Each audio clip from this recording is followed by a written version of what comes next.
nous avons vu que c'est important de savoir comment marcher vraiment dans la vérité, comment rentrer dans la dimension de marcher dans la droiture. Et c'est important d'être consacré aussi dans la droiture. On puissions comprendre qu'on est mis à part pour que nous puissions marcher dans la droiture. Travaillons cela. Ce soir, j'aimerais bien que vous soyez prêts. À un moment donné, je vais donner des citations de l'homme de Dieu qui s'appelle Oral Robert. C'est un ancien, c'est un pionnier dans la parole de Dieu.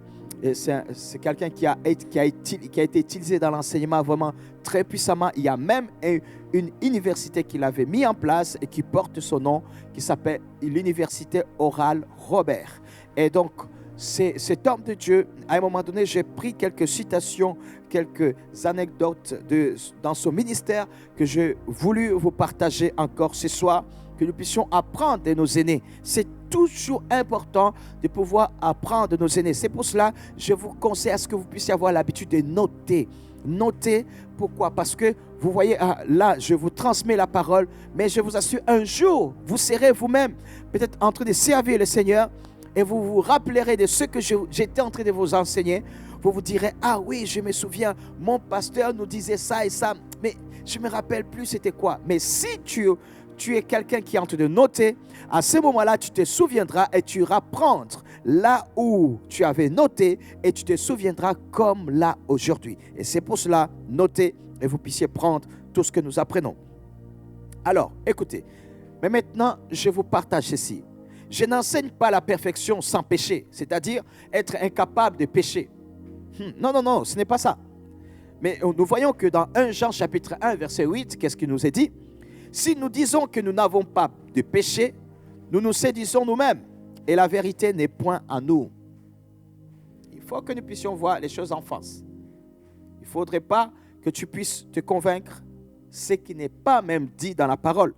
Nous avons tous des manquements de temps à autre, mais notre consécration ou les désirs de notre cœur doit être la droiture. Nous devons toujours travailler à chercher la droiture. Nous pourront arriver à un moment donné à connaître des manquements de temps en temps, mais notre consécration ou les désirs de notre cœur au plus profond de nous-mêmes, nous devons chercher à ce que nous puissions marcher dans la droiture. Il y a une grande différence entre la pratique volontaire du péché et le manquement occasionnel dans un moment de faiblesse. C'est deux choses différentes. Quand on pêche délibérément et quand tu as des manquements par-ci et là, c'est deux choses différentes. Si nous sommes consacrés à la droiture, de tels échecs nous mèneront rapidement à la repentance, automatiquement, parce que nous sommes consacrés dans la repentance. Et que quand nous chutons, nous allons être conduits dans la repentance et il y a un remords pour nos péchés qui va pouvoir se présenter. Nous allons vouloir nous repentir devant notre Père Céleste dès que possible. Pourquoi? Parce que nous savons que nous avons eu l'attitude qu'il ne fallait pas. Nous allons batailler avec ça. Nous allons batailler avec ça jusqu'à avoir le dessus. Ce péché ne puisse plus revenir. Il pourra avoir, à un moment donné, on va pécher, mais on revient, on dit non, on se répand, automatiquement on se répand, on se dit non, on résiste. On résiste au péché. Résistez bien, on doit résister au diable. Et c'est pour cela qu'il fuira loin de nous. Et il pourra avoir des moments où nous retrouvons dans le péché, mais on se répand. On se répand parce que la Bible dit, si tu dis que tu n'as pas péché, si nous disons que nous n'avons pas de péché, nous nous séduisons nous-mêmes. Et la vérité n'est point en nous, parce qu'il nous arrive de pécher. Mais ce qui fait la différence entre celui qui vit dans le péché et nous, c'est que nous allons être souples à pouvoir nous repentir. Et quand bien même nous chutons encore, mais nous allons encore chercher la droiture, parce que nous allons nourrir la droiture. Et c'est comme ça que nous allons voir que nous arrivons à dompter le péché. Nous n'arrivons plus à arriver dans le péché, mais nous arrivons à nous garder dans la droiture. Et c'est pour cela que nous devons continuer à travailler ce côté-là, à dire, nous devons nous sonder, continuellement nous sonder. Et dès que tu vois que non, là, tu ne t'es pas comporté comme il faut, répands-toi, mon frère, répands-toi, ma soeur. Parce que tu es quelqu'un qui est appelé à nager dans la prière, dans le combat. Donc, et ton âme, c'est la dimension de la prière. Ne laisse pas que cette atmosphère reste longtemps. Répands-toi. Et tu vas voir que si tu travailles cela, ok, tu es tombé, tu t'es repenti, tu t'es remis sur pied et tu pleures devant ton Seigneur, il te pardonne. Et 2 jours après, peut-être tu rechutes, mais répands-toi. Et tu vas voir comme tu cherches la droiture en toi. Parce que tu comprends que de tels échecs ne peuvent pas rester en toi. Bah, tu vas chercher tu vas chercher à ce que tu puisses vivre dans la droiture. Eh ben, tu vas voir qu'au fur et à mesure, tu vas commencer à prendre le dessus.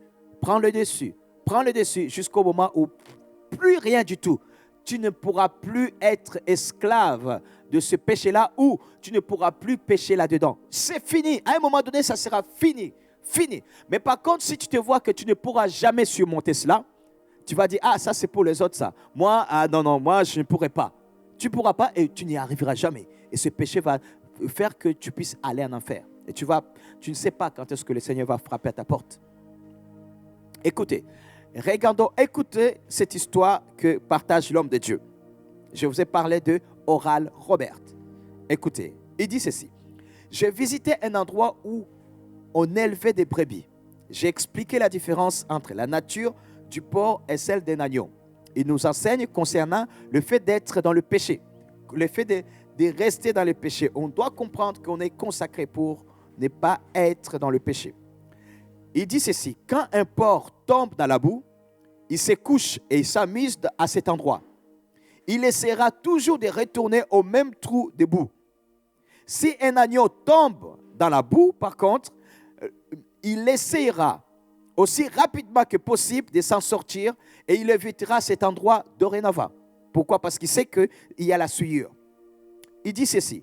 Après la réunion, un des hommes m'a raconté une expérience personnelle. Dans son ranch, une valve d'eau, c'est-à-dire dans sa ferme, une valve d'eau d'un des moulins avant a cessé de fonctionner. Alors, trop d'eau est entrée dans la citerne et le sol s'est transformé en un étang de boue. Il dit ceci. Quelques jours se sont écoulés avant de pouvoir examiner chaque moulin.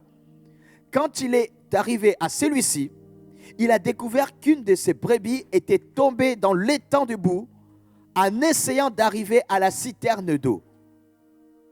La brebis avait tellement essayé de sortir de la boue qu'elle en était morte.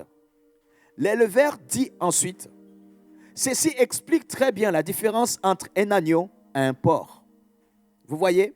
Pourquoi? Parce que la brebis, elle a essayé, elle a travaillé comment sortir de la boue. Par contre, si c'était un porc, il serait content en disant, ouh, je suis tranquille là.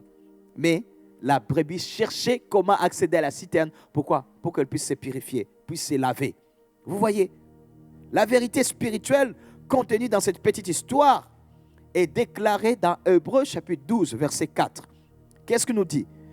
Hébreux chapitre 12, verset 4 nous dit ceci.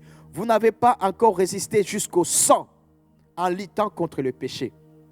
Mes frères et sœurs, nous devons lutter jusqu'à notre dernier souffle. Nos adversaires sont là et nous ne devons pas nager dans le péché. Nous devons lutter. Il doit y avoir une lutte en nous jusqu'à résister au sang en luttant contre les péchés. On lutte. Oui, tu luttes, tu tombes, mais tu te relèves, tu fonces encore, tu batailles.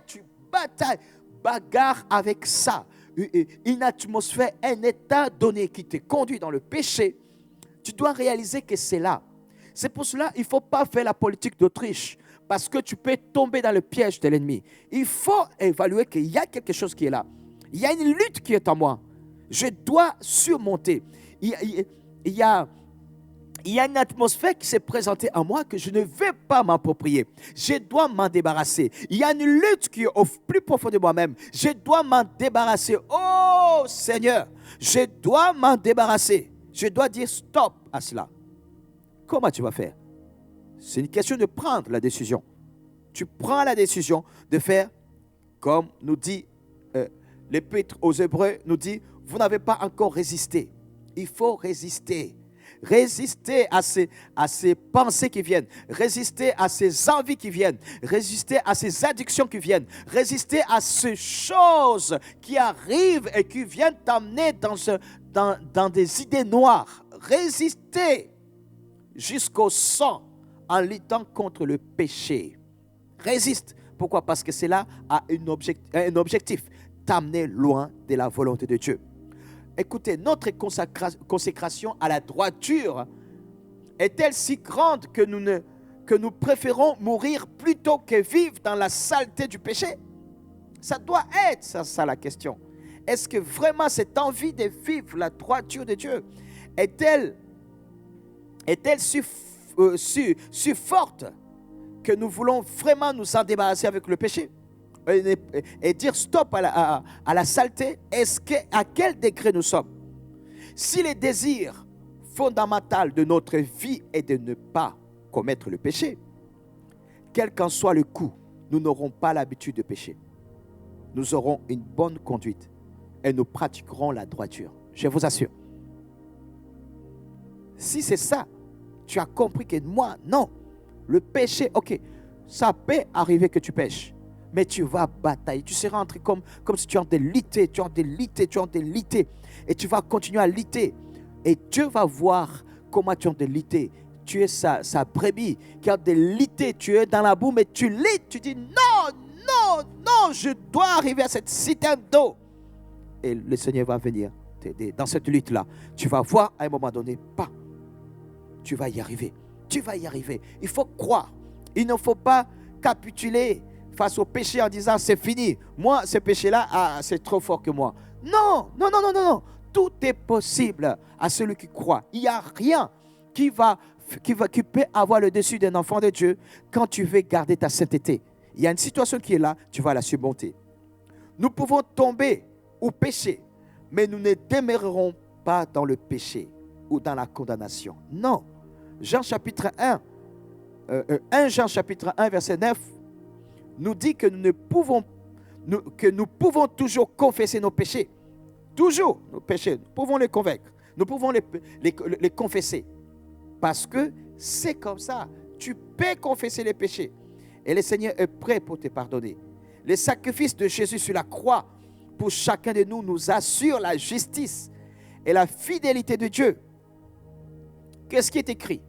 Si nous confessons nos péchés, il est fidèle et juste pour nous les pardonner et pour nous purifier de toute iniquité. Je reprends ce verset, 1 Jean chapitre 1 verset 9. Si nous confessons nos péchés, il est fidèle et juste pour nous les pardonner et pour nous purifier de toute iniquité. Combien de fois? Autant de fois que tu vas confesser tes péchés, il est fidèle. Fidèle vient de la fidélité. Quelqu'un qui marche dans la fidélité, c'est régulier, c'est constant, c'est toujours, c'est quelqu'un qui est là. Donc, si nous confessons nos péchés, il est fidèle. Il a dit qu'il te pardonnera, il te pardonnera. Il est juste pour nous les pardonner et pour nous purifier de toute iniquité. Même s'il y a une iniquité qui s'est installée. Vous savez, il y a une différence entre une iniquité et un péché. Toute iniquité est un péché, mais tout péché n'est pas une iniquité.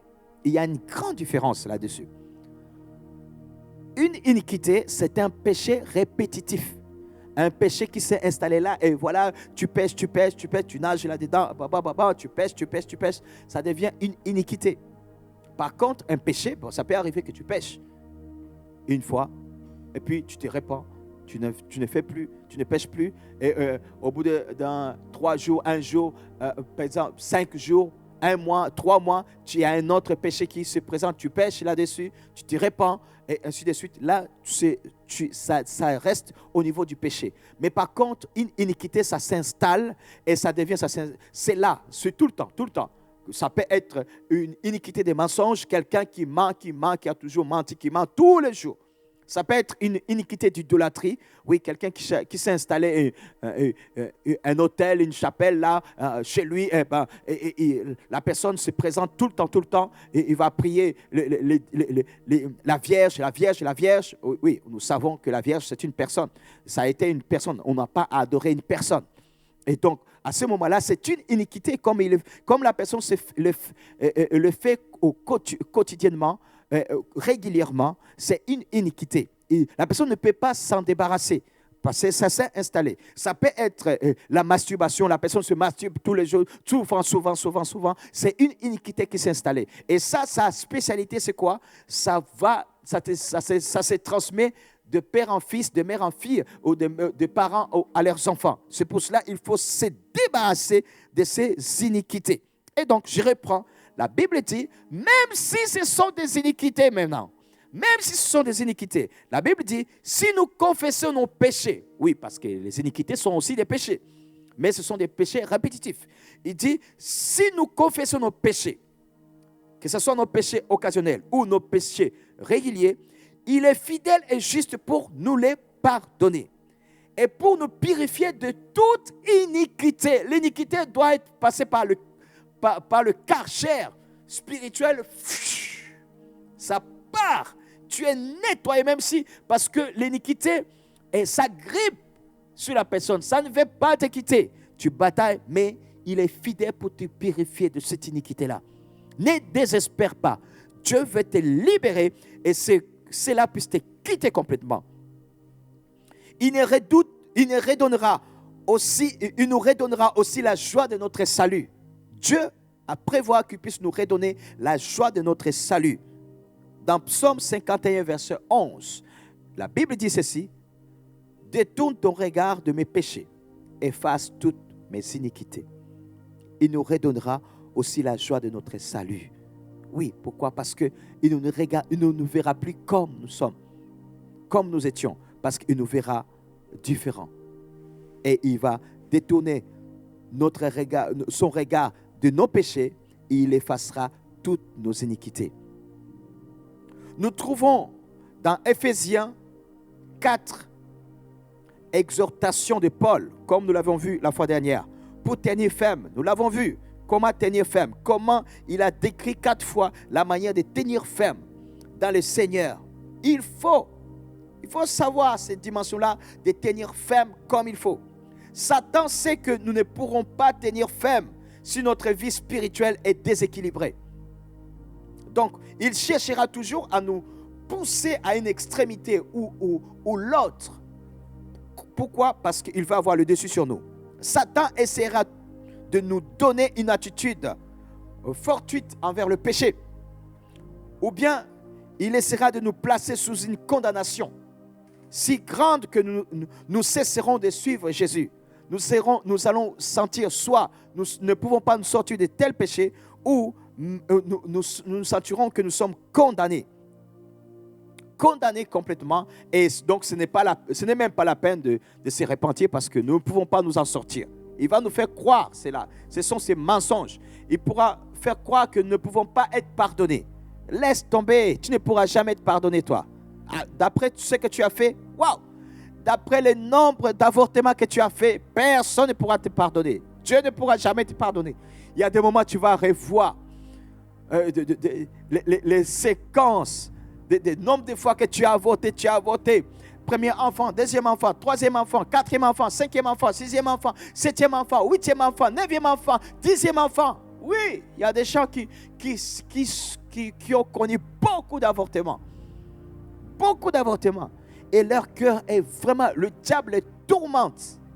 Mon frère ou ma soeur, oui, vaut mieux toi, tu as la culpabilité en toi, mais Dieu veut que tu puisses avoir la paix en toi. Si tu te répands de cela, Dieu te pardonnera. Il te pardonnera. Rentre dans ta chambre, prie, répands-toi et Jésus-Christ va te pardonner là où tu es. Oui, tu n'as pas besoin à tout prix que tu puisses te repentir devant Pasteur Prince. Tu répands-toi devant ton Seigneur avec ton cœur sincère. Pleure devant ton Seigneur et le Seigneur va te pardonner. peu importe, si tu confesses tes péchés de tout ton cœur, il est fidèle et juste pour te le pardonner. Il est là pour te pardonner.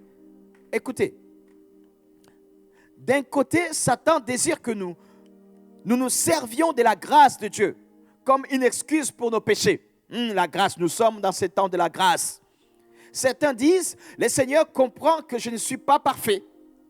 Je suis certain qu'il ne fait pas attention à mes fautes et à mes péchés, à mes échecs. Voilà, il comprendra. Oui, le Seigneur comprend. C'est pourquoi il ne peut pas passer le péché sous silence. Écoute, très bien. Il comprend très bien, Jésus. Il faut comprendre que Jésus comprend. Oui, tu as péché. Nous sommes dans les temps de la grâce. Et comme il comprend très bien le péché, et c'est pour cela qu'il ne peut pas passer le péché sous silence.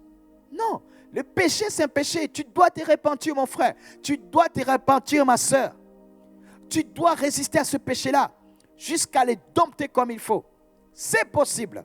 Répands-toi d'abord. La repentance. Tu ne vas pas dire que le Seigneur va comprendre. Répands-toi tout simplement. Repentance, ça veut dire tu prends la décision de ne plus le faire. Tu ne dois plus le faire. En ce moment, tu dois prendre la décision que tu ne dois plus le faire. Non pas commencer à dire oui, je me répands, mais demain je vais le faire. Non, en ce moment que tu sois convaincu que demain tu ne le feras plus. C'est ça la repentance. C'est ça la réelle repentance. Tu te répands en disant je ne le ferai plus. Mon Seigneur, je me répands, je ne le ferai plus. Pourquoi? Il ne faut pas être en disant oui, Seigneur comprendra, nous sommes dans ce temps de la grâce. Et commencer à te servir de la grâce pour dire le Seigneur comprendra, comme si la grâce va excuser tout. Écoute, comme je disais, le Seigneur comprend. Et c'est pourquoi il ne peut pas passer le péché sous silence. Les péchés devaient être punis. La dette a été payée, ça nous le savons. Vous me suivez? Maintenant, voulez-vous savoir ce que Dieu pense du péché? Est-ce que vous voulez savoir ce que Dieu pense du péché? Eh bien, si tu veux savoir ce que Dieu pense du péché, regardez au calvaire. Cette vision vous montre comment Dieu déteste l'iniquité. Regardez la croix du calvaire. Et les choses qui sont arrivées à Jésus lors de sa crucifixion montrent la colère de Dieu envers le péché. Il a fait subir son fils à la croix. Pourquoi? Parce qu'il est le péché. Notre Dieu est le péché. Il a fait subir. Le péché s'est abattu sur son fils. Regarde dans quel état Jésus était. Agonisant. Humilié, frappé. Dieu a tellement voulu en découdre avec le péché qu'il a accepté que son fils, qu'il aime tant, qu'il puisse se trouver sur cette croix. Les choses qui sont arrivées à Jésus-Christ lors de la crucifixion nous montrent clairement, mes bien-aimés, la colère de Dieu envers le péché. Éphésiens chapitre 5, verset 3, nous dit ceci. Que l'impudicité, qu'aucune espèce d'impureté et que la cupidité ne soit point même nommée parmi vous, ainsi qu'il convient à des saints. Car sachez-le bien, aucun impudique ou impur ou cupide, c'est-à-dire idolâtre, n'a d'héritage dans le royaume de Christ et de Dieu. Car c'est à cause de ces choses que la colère de Dieu vient sur les hommes de la rébellion. Écoutez, Jésus a absorbé toute la colère de Dieu contre les péchés pour nous qui croyons en lui. Il a tout absorbé, il a tout englouti, toute la colère de Dieu contre les péchés, pour toi et moi. Écoute mon frère, c'est pour toi et moi. Écoute bien mon frère, c'est pour toi et moi. C'est pour toi et moi. C'est pour toi et moi que Jésus a subi, a absorbé toute la colère de Dieu contre les péchés. Les péchés s'est abattu sur lui. toutes sortes de péchés, il les a engloutis en lui. Il a résisté, ça faisait mal, mais il a tout englouti à la croix. Parce que tu voyais, il te regardait, il voyait comment tu vas naître. Et il voulait que tu puisses avoir la possibilité de dire, non, je résiste au péché. Non, je prends le dessus sur ces péchés, je résiste. Non, j'ai le pouvoir de résister. Sans cette preuve de la croix, sans ce courage de Jésus, sans cet amour de Jésus, sans cet amour qu'il a amené à la croix, tu ne pouvais pas espérer surmonter aucun péché. Aucun péché. Il n'y a aucun péché que tu pouvais espérer surmonter. Vous voyez toutes sortes de souillures là, que tu ne fais plus. Tu ne pouvais pas t'en sortir aujourd'hui. Tu serais esclave de ces choses-là jusqu'à maintenant. Jésus a tout englouti parce qu'il te voyait. Et c'est pour cela, nous devons résister. Nous devons donner notre part. Nous devons faire notre part et batailler, mes frères et sœurs. Je ne dis pas que c'est facile, mais il faut résister. La Bible dit résistons. Résistez. Tenez ferme. Il faut tenir ferme. Parce qu'il y a une lutte, mais nous devons tenir ferme. Il pourra avoir à un moment donné, tu vas fléchir le genou, mais tu te redresses et tu batailles encore. Tu batailles encore. Et je vous assure, la victoire est certaine dans le nom puissant de Jésus. C'est lui qui a absorbé toute la colère de Dieu contre les péchés pour nous qui croyons en lui. Romains 5, verset 9 nous dit, à plus forte raison, donc maintenant que nous sommes justifiés par son sang, serons-nous sauvés par lui de la colère. Mais nous osons prendre le péché à la légère, malheureusement. Aujourd'hui, nous ne réalisons pas cela. Que ce ne soit plus le cas aujourd'hui. À partir d'aujourd'hui, nous ne devons pas prendre le péché à la légère. Non. Si tu ne batailles pas avec, si tu ne cherches pas comment prendre le dessus de cette situation, je t'assure, ça va te dominer. Bataillons, mes frères et sœurs, bataillons. Regardez le prix que Jésus a payé pour nous sauver du péché. Voulons-nous amoindrir la valeur de sa mort en vivant de vie qui ne lui plaise point? Mais bien-aimés, bataillons. Bataillons. Bataille, mamaille. Un guerrier doit savoir batailler. Bataille, parce que le Satan sait que tu es. Il va essayer de titiller par tous les moyens. Mais résiste. Résiste. Résiste. Si tu tombes, relève-toi vite. Et dis, Seigneur, pardonne-moi. Et sois en paix, il t'a pardonné. Et il veut que tu puisses avancer encore. Dis encore, demain, non, demain je ne chuterai plus. Non, résiste. Et tu avances. C'est ça ce que Dieu veut. Écoutez, ça, ce que je vous ai dit, je viens de vous parler. Je vous ai montré le côté où il ne faut pas ignorer le péché. Il ne faut pas dire le péché, bah écoute, c'est pas la grâce. Non, non, non, nous devons batailler. Il y a aussi l'autre côté aussi. Nous n'avons pas à vivre dans la condamnation. Il ne faut pas dire en disant, voilà, l'œuvre de Satan, en disant, voilà, Satan est là et nous sommes là, nous laissons les choses comme ça se présente. Non, l'autre extrême de l'œuvre de Satan est de nous porter à croire que nous sommes condamnés et coupables. Condamnés et coupables ou coupables. Ça, c'est sa spécialité. Il va vouloir te condamner. Condamner. Tu as demandé pardon, il va te condamner. Et il va te faire croire que tu es coupable. Tu avais demandé pardon. Et tu as encore demandé pardon. Tu veux passer un temps dans la prière. Mais tu vois encore, tu te souviens de tel péché que tu avais fait. Et tu sens, non, tu es sale. C'est la spécialité aussi de Satan de l'autre côté.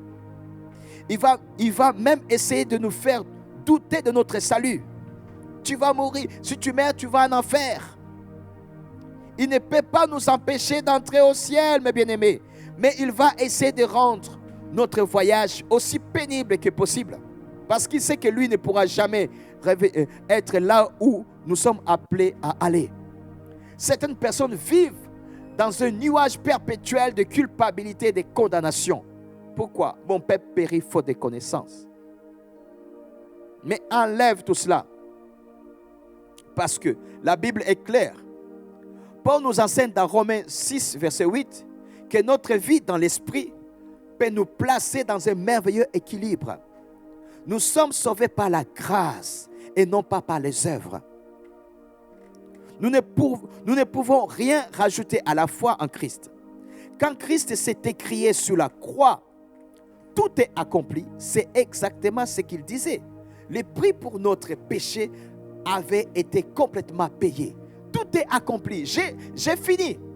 Vous savez, quand quelqu'un a une dette à la boutique,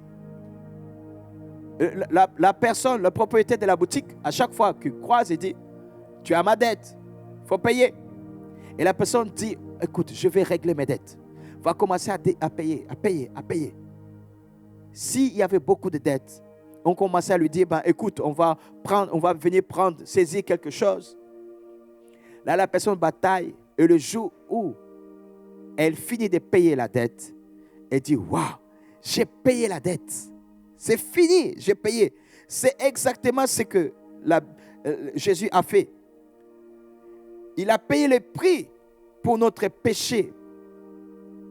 Il a dit, tout est accompli, complètement payé. J'ai tout payé pour eux, tout payé. Alors, mais pourquoi encore des condamnations, des culpabilités en toi? Et pourtant, quand tu demandes pardon, dis-toi que tu as été pardonné. Si tu t'es repenti, tu as dit, non, je ne vais plus faire. Non, Seigneur, je ne vais plus faire, je ne ferai plus. Ok, dis-toi que le Seigneur t'a pardonné. Il est écrit dans Romains chapitre 8, verset 1. Il n'y a donc maintenant aucune condamnation pour ceux qui sont en Jésus-Christ. Qui sont en Jésus-Christ? C'est ceux qui ont compris ce que le Christ a fait. Le Christ a payé le prix. Il a dit non coupable. Il a payé le prix de son sang. Et toi, tu cherches à ce que tu ne puisses plus pécher. Là, tu te comportes comme celui qui appartient à Jésus.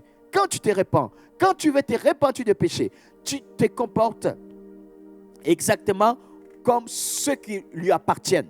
Alors, dis-toi qu'il n'y a plus de condamnation pour toi parce que tu veux en découdre avec le péché. Plus de condamnation. Oui, tu avais fait telle chose. Maintenant, tu as demandé pardon. Christ t'a pardonné. Peu importe l'attitude que tu as eue. Mais tu t'es repenti, tu as dit, Seigneur, je ne ferai plus. Non, Seigneur, non, je ne ferai plus. Écoute, sois tranquille. Il t'a pardonné. Et toi, il t'a pardonné. Et va en paix. Prospère en paix. Prospère en paix. Il y a aussi un autre volet de tout cela, où l'ennemi va vouloir t'amener. Et la liberté de vivre comme nous le devons. Qu'est-ce que je veux dire? Ceci ne signifie pas que nous pouvons pécher sans crainte de nous faire du mal ou d'offenser notre prochain. Parce que j'ai la liberté de vivre comme je veux. Le pardon n'est pas la liberté de vivre comme nous voulons. Le pardon est une liberté de vivre comme nous le devons. Dieu ne désire pas seulement que nous soyons libres du châtiment du péché, mais aussi de la puissance ou de l'habitude du péché. Il faut que nous puissions sortir de l'habitude du péché. Le péché ne puisse pas être ton habitude. La punition du péché a été remplie par Jésus. Donc la puissance du péché peut être brisée si nous plaçons toute notre confiance en celui de notre libérateur du péché. C'est qui notre libérateur du péché? C'est Jésus. Tu lui donneras le nom de Jésus. C'est lui qui sauvera son peuple de ses péchés. Il s'agit de qui? Il s'agit de Jésus-Christ. Matthieu chapitre 1, verset 21. Avant même qu'il soit né, l'ange avait dit cela à sa mère en disant, tu lui donneras le nom de Jésus. Celui qui sauvera son peuple de ses péchés. Il sauvera son peuple de ses péchés. et non pas il sauvera son peuple dans ses péchés. Il y a une différence. Il est écrit, c'est celui qui sauvera son peuple de ses péchés et non pas celui qui sauvera son peuple dans ses péchés. Le péché est toujours une possibilité, mais jamais une nécessité, mes frères et sœurs. C'est-à-dire que nous pouvons pécher, mais nous n'avons pas besoin de le faire. Le péché est toujours une possibilité à cause de Satan et de notre vieille nature. Mais à cause de Jésus et notre nouvelle nature, ce n'est pas une nécessité. Non, tu peux choisir de ne pas pécher. Dans 1 Jean chapitre 4, verset 4, il est écrit, « Celui qui est en vous est plus grand que celui qui est dans le monde. » Réalise qu'il y a celui qui est en toi maintenant. Et donc, tu as maintenant la possibilité de dire non, stop. Ce n'est pas nécessaire de pécher. Tu peux résister à cela jusqu'à apprendre comment dompter, comment vaincre ce péché-là. Alors, sois ferme comme il faut et tu verras la gloire de Dieu. Alléluia. Est-ce que nous pouvons déjà acclamer le Seigneur pour cela? Gloire à notre Seigneur. Dieu est bon et il est notre Seigneur. Il veut que nous puissions prospérer. Il veut que tu puisses prospérer comme il se doit. Préparez vos questions. Si vous en avez, préparez vos questions. Mais je continue avec l'enseignement. Je vais vous montrer une autre vérité. Parce que l'objectif de ce soir, c'est que vous soyez formés pour être des soldats, des guerriers dans la prière. Voici la vraie marque d'un apôtre. Quand toutes les autres personnes autour de lui sont tombées, il est encore sur ses pieds. Il va batailler. Paul était un homme de cette catégorie-là. C'est la raison pour laquelle ses paroles sont si puissantes. Il dit ceci, « Car nous n'avons pas à lutter contre la chair et le sang, mais contre les dominations, contre les autorités, contre les princes de ce monde des ténèbres, contre les esprits méchants dans le lieu céleste. C'est pourquoi prenez toutes les armes de Dieu. » Dieu nous a donné, mes frères et sœurs, les armes et la protection dont nous avons besoin pour combattre, pour faire le bon combat spirituel. C'est pourquoi il a dit dans Ephésiens 6, verset 13, « C'est pourquoi prenez toutes les armes de Dieu afin de pouvoir résister dans les mauvais jours. » Je me rafraîchis, même si ça ne vous intéresse pas, mais je me rafraîchis.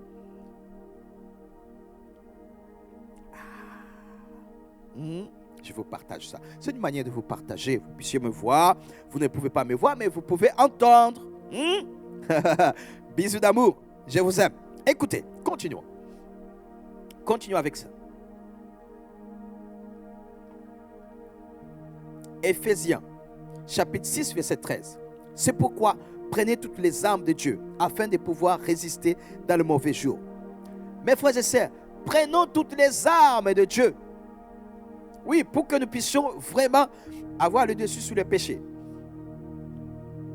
Paul vivait, prêchait, établissait des églises dans les villes de l'Empire romain qui étaient très méchants, nous le savons. Il y avait l'iniquité et les gens vivaient dans toutes sortes d'impuretés. L'adoration des idoles menait à l'immoralité et à des péchés sexuels de toutes sortes. Les hommes étaient incités par leur désir pour la puissance, le plaisir et le gain. L'esprit et le corps étaient importants pour les Grecs, mais l'âme de l'homme recevait très peu de considération. La pensée du jour ne donnait aucune attention à la crainte de Dieu. Elle était toujours contre lui. Les hommes étaient tous abonnés. Abonnés. Tous, ils étaient abonnés, carrément abonnés au péché. Et ce sont des personnes qui s'adonnaient complètement aux puissances démoniaques et une influence unique dans un monde de pécheurs. Ils étaient sales. Je vous assure, ceux qui se penchent beaucoup à tout ce qui est la culture des Grecs antiques, ils savent très bien ce que je suis en train de dire. grec antique était très, très sale. Très, très, très sale. Très, très sale. Ils sont rentrés dans toutes sortes d'immoralités. Et c'est dans ce domaine-là que l'apôtre Paul, dans ces territoires-là que l'apôtre Paul a vu, a travaillé et a fait face. Il a enseigné les enfants de Dieu à comment vivre dans ces territoires-là, à enchaîner par toutes sortes de croyances, toutes sortes de luttes, toutes sortes de puissances, toutes sortes des envies, des envies sexuelles, des envies d'immoralité, des idoles, des adorateurs, des divinités quelconques. Il y avait en fait des luttes. Il y avait le combat au plus profond de ces personnes-là. Il y avait dans le domaine de la pensée. La pensée était attaquée. C'était le champ de bataille, de la bataille spirituelle. Et c'est pour cela que je veux que nous puissions en parler un peu. La pensée, le champ de la bataille spirituelle. Est-ce que tu peux dire la pensée, le champ de la bataille spirituelle? Un chrétien qui ne réalise pas ça et ne lutte pas avec ses pensées, je t'assure, à un moment donné, tu ne vas pas tenir. Tu vas tomber sans réaliser comment tu es tombé. C'est pour cela, il ne faut pas sous-estimer cela.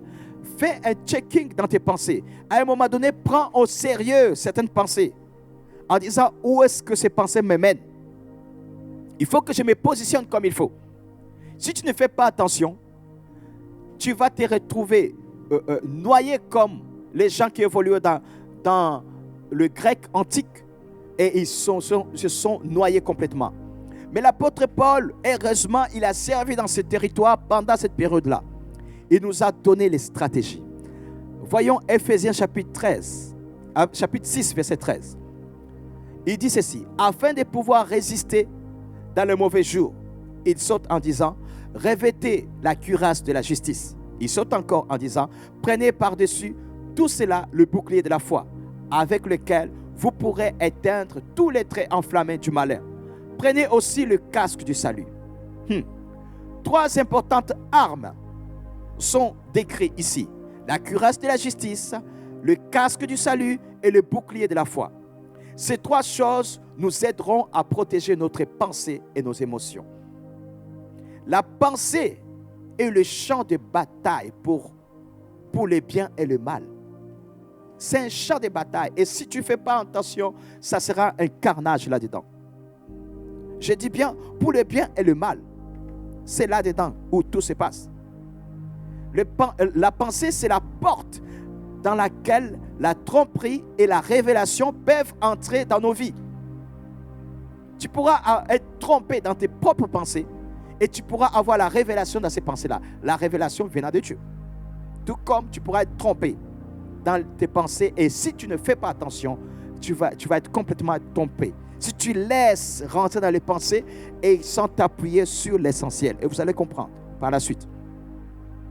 Et donc, je suis en train de dire, si nous ne prenons pas toutes les armes de Dieu, nous ne pourrons pas tenir ferme contre les ruses du diable.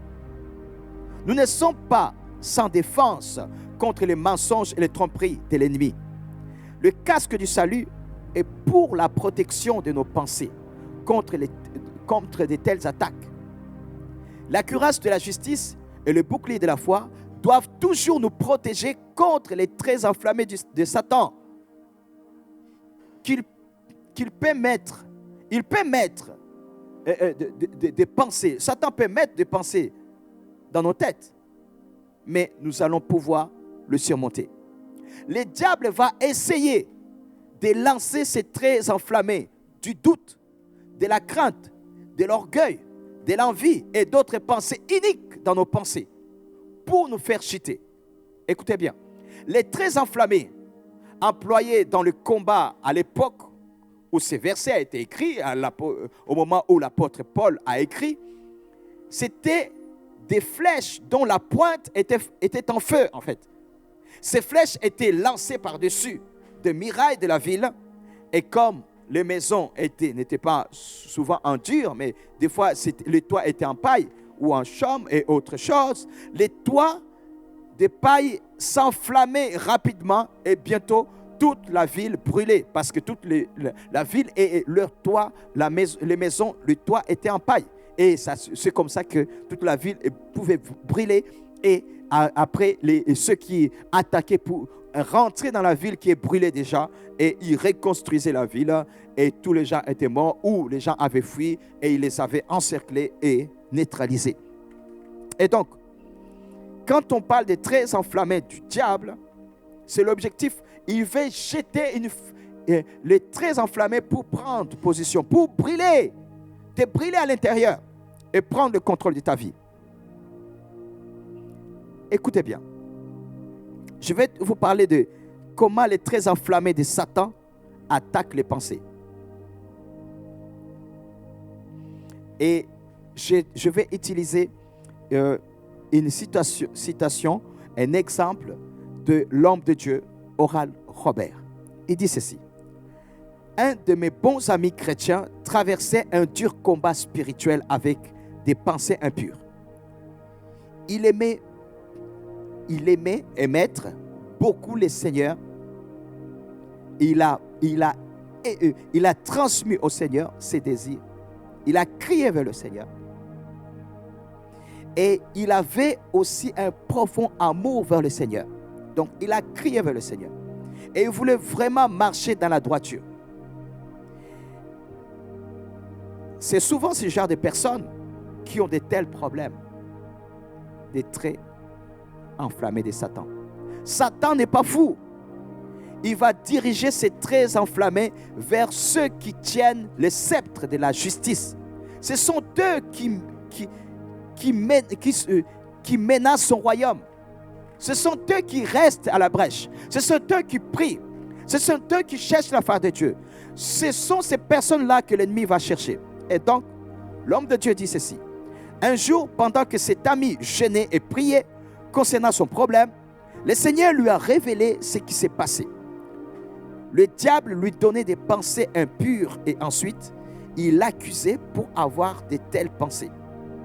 Le diable envoyait une flèche enflammée et une pensée impure dans son esprit, espérant que mon ami accepterait la pensée et attiserait ainsi une incendie de pensée unique, impure. Nous pouvons faire ceci en développant l'idée par notre imagination ou nous donnant une image à nos pensées. Mon ami a refusé de faire ceci. Donc Satan lui a envoyé une seconde flèche enflammée, celle de la culpabilité, de la condamnation, de l'accusation.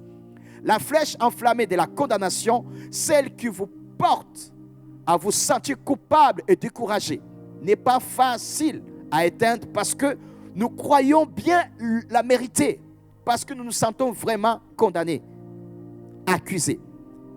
Le Seigneur a montré à mon ami qu'il n'était pas à blâmer pour les flèches envoyées par le diable, mais il était responsable de ce qu'il faisait avec elle. Il ne devait pas garder ses pensées ou les développer, ni accepter la condamnation qui suivait. Faire cela affaiblirait ou détruirait sa vie spirituelle. Et donc, il fallait qu'il puisse se positionner. Et c'est là qu'il s'est positionné comme il faut. Il a pris la décision de se positionner comme il faut, en disant, je ne vais pas continuer à nourrir ces pensées-là. Parce que nourrir ces pensées-là, les pousser à ce qu'ils puissent être exposés à ces souillures-là. Les pensées de souillure viennent. Mais il devait dire, non, je vais diriger les choses différemment. Voir les choses différemment. Établir les choses en disant, non, moi, je me positionne comme ça et c'est comme ça. Et installer l'atmosphère qui est différente.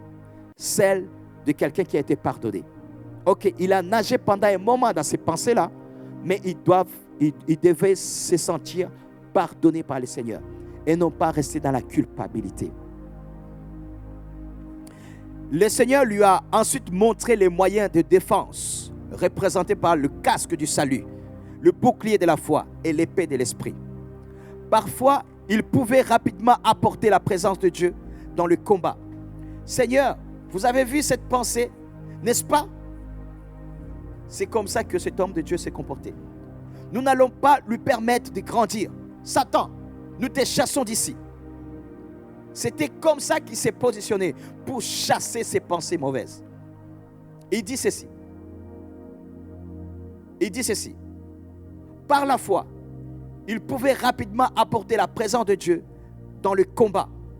Le diable l'a attaqué, il a amené la présence de Dieu. De quelle façon? En disant, Seigneur, vous avez vu cette pensée, n'est-ce pas? Vous l'avez vu? Nous n'allons pas lui permettre de grandir. Nous n'allons pas lui permettre. Il associe Dieu dans ce combat. Satan, nous te chassons d'ici au nom de Jésus. Il associe Jésus dans ce combat. Ça veut dire Jésus et lui, ils attaquent cette pensée. Fais cela également. Tu as une pensée qui te vient. Tu n'arrives pas à la chasser. Associe Jésus dans ce combat. Ceci causera une fin soudaine au combat. Cette lutte-là de ces pensées, bon. Pourquoi? Parce que tu t'es positionné comme il faut. Nous ne devons pas succomber à la tentation de nous placer sous la condamnation. Nous n'allons pas accorder du temps à la pensée. Nous ne nous sentirons pas coupables à cause du trait enflammé parce que nous l'avons laissé. Là, non, nous devons nous sentir justifiés, comme il faut. Nous devons nous battre. Ainsi, nous pouvons continuer à élever le sceptre de la droiture, l'autorité spirituelle dans la prière. Si nous ne nous positionnons pas, mes bien-aimés, comme il faut, je vous assure, à un moment donné, l'ennemi va prendre le dessus et va te mettre à terre. C'est pour cela, fais le bon combat de la foi dans tes pensées. Associe Dieu. Et dès que la pensée vient, tu dis non Seigneur, tu vois cette pensée arrive. Non, tu n'as pas à rester. Quitte. Tu n'as pas à me conduire à être dans le mauvais chemin. Non, parce que si tu laisses cette pensée et tu nages dans cette pensée-là, tu peux tomber dans le péché et rester dans le péché. Et c'est pour cela, ne la laisse pas. Elle vient, tu batailles. Elle vient, tu batailles. Jusqu'à un moment donné, tu vas voir, tu vas commencer à prendre le dessus sur ce combat. De quelle façon? Tu fais comme l'homme de Dieu a fait. Il a dit, Seigneur, vous avez vu cette pensée, n'est-ce pas? Dès que la pensée vient, qu'est-ce qu'il disait? Vous avez vu, Seigneur, vous avez vu cette pensée, n'est-ce pas? Vous l'avez vu? Nous n'allons pas lui permettre de grandir. Satan, nous te chassons d'ici, au nom de Jésus. Et Satan partait. La pensée partait. Écoutez, mes frères et sœurs, Jésus est notre exemple. Nous pouvons observer ces mêmes principes dans les tentations de Jésus. Il a été tenté et éprouvé de même manière que nous le sommes, mais sans péché. Nous pouvons apprendre plusieurs leçons en étudiant ces tentations. Hébreux chapitre 4, verset 15. Jésus avait été conduit dans le désert par l'Esprit. Le désert était un lieu aride dans le pays de Juda. Il n'avait pas mangé pendant 40 jours. Il avait faim et il était arrivé à la fin de ce jeûne. Il rencontra le diable face à face. Il a été tenté 3 fois pour désobéir à la parole et à la volonté de son Père céleste. Mais quelle était la puissance de Jésus? Quelle était la puissance de Jésus? Puisqu'il était humain, Jésus devait compter sur les mêmes ressources que nous avons pour vaincre le monde. La chair et le diable, c'est la même arme que Jésus devait compter parce qu'il était 100% humain. Il devait compter sur les mêmes ressources, les mêmes armes pour vaincre le monde, la chair et le diable. Il n'a pas placé sa confiance dans la puissance de sa nature divine. Non, mais il a compté sur la puissance de l'Esprit de Dieu, sur la puissance de la parole de Dieu. Écoute bien, Jésus s'est appuyé sur la puissance de l'Esprit de Dieu. Il s'est appuyé sur la puissance de la parole de Dieu et non pas sur la puissance de sa nature divine. Il a remporté une grande victoire à chaque fois. Jésus avait probablement raconté raconté toute l'histoire à ses disciples. Après, parce que là, il n'avait pas encore de disciples. Mais après, il a raconté cette histoire à ses disciples pour qu'ils puissent l'écrire, par exemple. Parce qu'il l'avait raconté. Peut-être qu'il l'a raconté plusieurs fois. Il voulait qu'ils sachent comment vaincre le diable. Et il désire la même chose pour toi et moi. Il veut que nous puissions, de la même façon qu'il a transmis à ses disciples. Je vous rappelle, au moment où il a été tenté, ses disciples n'étaient pas encore là. Il n'avait pas encore de disciples. Mais pour que ce soit ses disciples qui puissent nous les transmettre aujourd'hui, qui l'ont écrit, c'est parce qu'il en avait parlé. Et ses disciples l'ont écrit après. Et c'est la même chose. Il voulait que ses disciples puissent savoir vaincre le diable. Et c'est la même chose qu'il veut pour toi et moi aujourd'hui. Il veut que nous puissions savoir vaincre le diable. Nous ne savons pas si les tentations sont venues sous forme de paroles ou de pensées, les tentations de Jésus. Ce n'est pas important parce que chaque tentation était un essai de Satan pour atteindre la pensée de Jésus. Il voulait titiller dans sa tête. Les paroles étaient réelles par contre. Les tentations étaient réelles. Le diable était réel. Chaque attaque puissante a été affrontée par Jésus avec trois petits mais très puissants mots. Juste trois petits mais très très puissants mots. Mais Jésus-Christ a affronté cette attaque puissante, foudroyante de Satan, mais avec trois petits mais très très puissants mots. C'est quoi ces mots-là? Il est écrit. Il est écrit. C'est ça. Il est écrit. Trois petits mots, mais très puissants. Jésus a remporté la victoire avec la parole, l'épée de l'esprit. Nous pouvons avoir le même résultat, mes frères et sœurs. Jésus a commencé à étudier la parole de Dieu quand il était un jeune garçon. Je suis certain que le Saint-Esprit l'a aidé à serrer cette parole dans son cœur, comme c'est décrit dans le psaume 119, verset 11. La parole allait l'aider à obéir à la volonté de son Père. Et il devait se l'approprier. Il s'est approprié la parole. Comment Jésus a vaincu? Comment il a fait face à ces assauts de l'ennemi avec trois petits mots, mais très très puissants. Il est écrit. Plus tard, il s'est servi encore de la parole de Dieu pour parler avec autorité, avec autorité et puissance. Les gens étaient émerveillés. Ils l'écoutaient attentivement. C'était la parole de Dieu avec la puissance de l'esprit qui faisait trembler et fuir les démons. Les démons fuyaient face à la puissance de la parole qui sortait de la bouche de Jésus. Nous devons, mes frères et sœurs, cacher la parole de Dieu dans nos cœurs, dans nos esprits. Elle devient une puissance divine qui nous permettra de résister aux attaques de puissance des ténèbres. Nous devons apprendre cette leçon importante de la vie de notre Seigneur sur la terre. Il nous l'a démontré. Nous devons le suivre. Nous devons suivre notre Maître. Comment il est arrivé?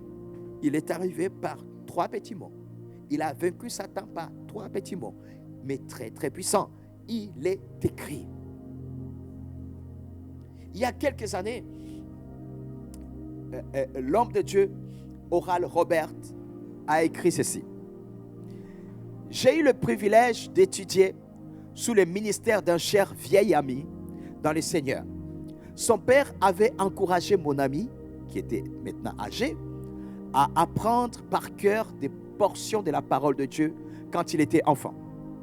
À l'âge de 12 ans, il avait mémorisé toutes les épîtres de Paul. À l'âge de 20 ans, il avait mémorisé tout le Nouveau Testament. À 40 ans, il connaissait plusieurs parties de l'Ancien Testament. Il a accompli cela en apprenant par cœur 5 versets par jour. En un an, cela fait plus de 1800 versets. Le plus long livre du Nouveau Testament est Luc. il comporte 1151 versets.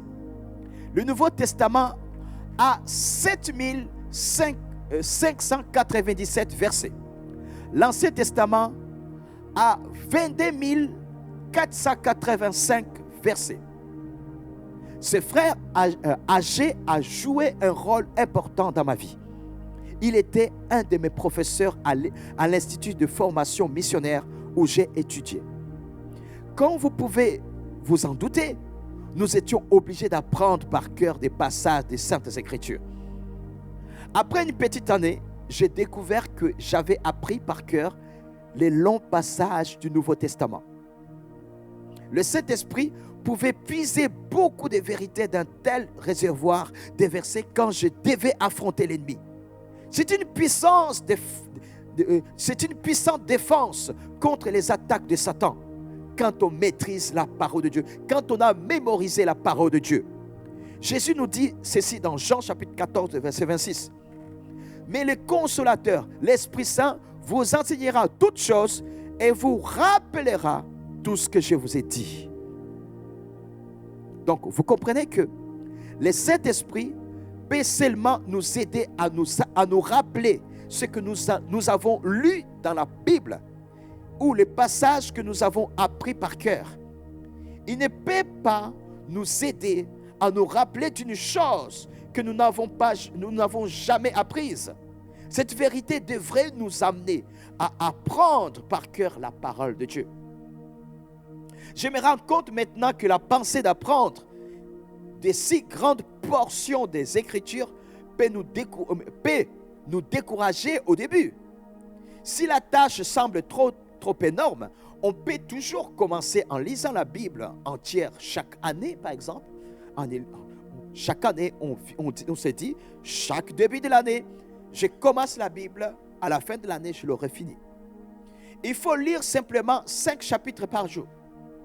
Vous pouvez même lire le Nouveau Testament plus rapidement. Puis nous lisons, plus nos pensées retiendront les vérités fondamentales de notre foi. Nous aurons besoin de ces choses quand nous affronterons les tentations du diable. Notre meilleure défense est quoi? C'est quoi notre meilleure défense? C'est il est écrit. Il est écrit. Il est écrit. Il est écrit. C'est ça notre meilleure défense.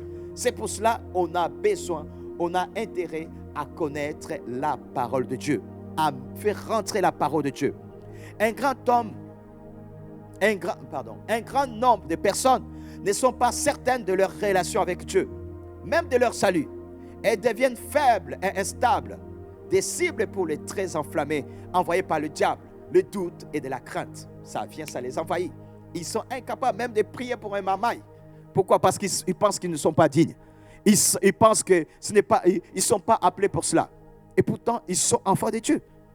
Son enfant est malade, la personne panique. Écoutez.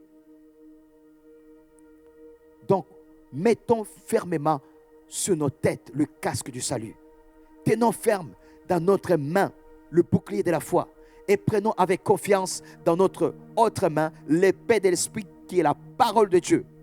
Ayons pour chaussure les ailes pour annoncer la parole. Nous serons alors stables et sûrs. Nous pouvons affronter les attaques du diable en élevant l'épée de l'Esprit de Dieu qui est sa parole avec notre cri de guerre. Il est écrit, voici je vous ai donné, par exemple, il est écrit, voici je vous ai donné le pouvoir de marcher sur les serpents et sur les scorpions et sur toute la puissance de l'ennemi. Maintenant, il faut que vous puissiez en avoir beaucoup.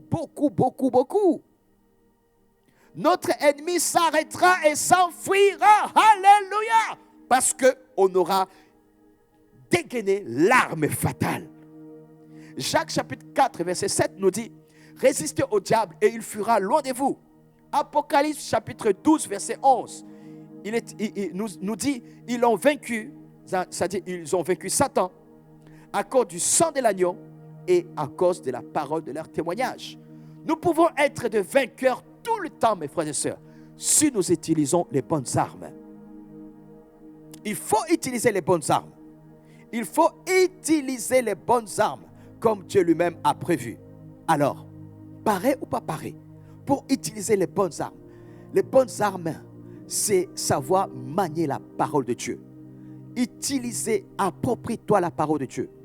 La parole de Dieu va t'aider même quand tu seras attaqué dans les pensées. Tu vas pouvoir utiliser les armes bien adaptées. Mes frères et sœurs, ce soir, je voulais vous parler de ces points-là. Que vous puissiez vous maintenir en forme. Que vous puissiez faire le bon combat. Dès ce soir même, tenez-vous comme il faut. Ne laissez pas que l'ennemi puisse vous envahir. Tout à l'heure, cet enseignement va encore passer à 23h, heure de la Réunion, à 20h, heure de métropole. Si tu veux encore réécouter calmement, tu pourras encore réécouter cet enseignement. Et tu puisses vraiment rentrer dedans. Et que tu puisses vivre pleinement tout ce que nous avons enseigné. J'espère que tu as bien noté. Et que tu puisses commencer à mettre en pratique cela. Cherche la parole de Dieu. La parole de Dieu va t'aider à ce que tu puisses faire le bon combat. Tu puisses tenir ferme devant l'ennemi. Tu puisses utiliser la puissance de l'Esprit de Dieu et la puissance de la parole de Dieu. Comme notre Seigneur a fait pour surmonter tout cela. Tu es un guerrier de la prière. Tu es un guerrier. Eh bien, Satan va venir t'attaquer. Ne pense pas qu'il va laisser, il va attendre que toi tu puisses rentrer dans son camp. Non, non, non. Parce qu'il sait que c'est toi qui vas attaquer. C'est nous qui va venir attaquer. Et c'est pour cela que nous devons nous tenir fermes et faisons le bon combat de la foi comme il se doit. Mes frères et sœurs, merci de m'avoir écouté. Je vous aime, je vous embrasse et je vous dis bisous d'amour. Shalom, shalom.